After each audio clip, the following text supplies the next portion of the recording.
सुनिश्चित आज माननीय मुख्यमंत्री भुवनेश्वर राजधानी समस्त जो मैंने आदिवासी अच्छा जो मैंने नवीन बाबू को भल पाती समग्र भुवनेश्वर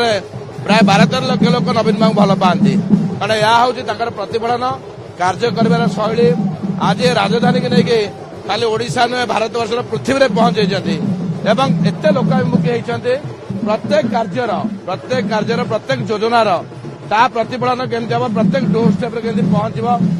सरकारी कल हूँ राजनैतिक नेता हूँ साधारण लोक पाखे समस्त पहुंच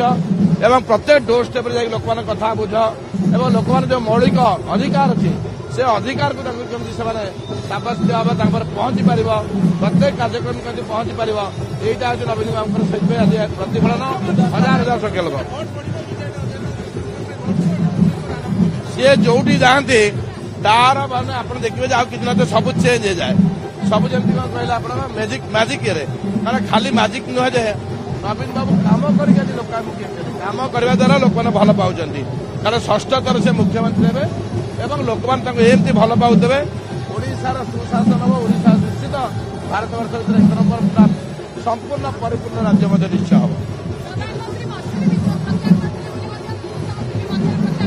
किए कले नवीन बाबू आगे किसी पड़ा ना कारण नवीन बाबू लोक हृदय नहीं नवीन बाबू को सब भल पाँच नवीन बाबू कार्यधारा एवं आडमिनिस्ट्रेशन एवं शांतिर वार्ता एवं लोक जो पहुंचा योजना कार्यक्रम से मुख्य देखो अल्प समय पर माननीय मुख्यमंत्री श्री नवीन पट्टनायक रोड शो भुवनेश्वर मध्य निर्वाचन मंडल आरंभ होगा जाऊँगी गंगानगर आरंभ हम शिशु भवन छकरे सर पूरा मध्य निर्वाचन मंडल को कवर कर समस्त मनर आज उत्साह उद्दीपना रही आप देखु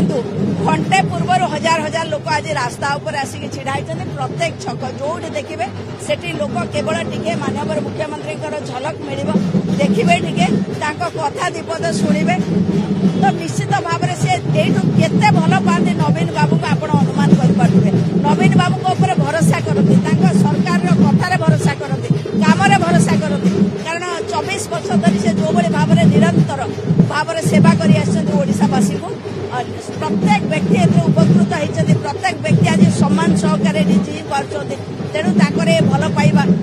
आगामी दिन में से शपथ कर सारी माननीय मुख्यमंत्री भाव में श्री नवीन पट्टनायक को निश्चित भाव में विपुल जनसमर्थन लेकिन आसवे जहाँ दल तरफ कहुई आसंता 9 तारिख जो जून 9 तारिख माननीय मुख्यमंत्री भाव में नवीन बाबू शपथ देते आपण देखो लोक उत्साह आपण कैमेरा आप कैद करूँ लोक ऑटोमेटिक स्वतः प्रवृत्त भाव में घर बाहरी आसुँच छुआ मैंने माननीय मुख्यमंत्री मुखा पिंधुंट तो किए 2टा शंख धरिकी कौन जोड़ी शंख को भोट दियो बोलिकी से जो भल पाइबा देखा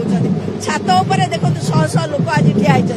ये हूँ भल पाइबा घंटे पूर्व जदि लोक यही भाव में आसी पहुंची जाऊँच डाकवा पड़ूनी आप जापारना से नवीन बाबू केते भल पाती केते भरोसा करती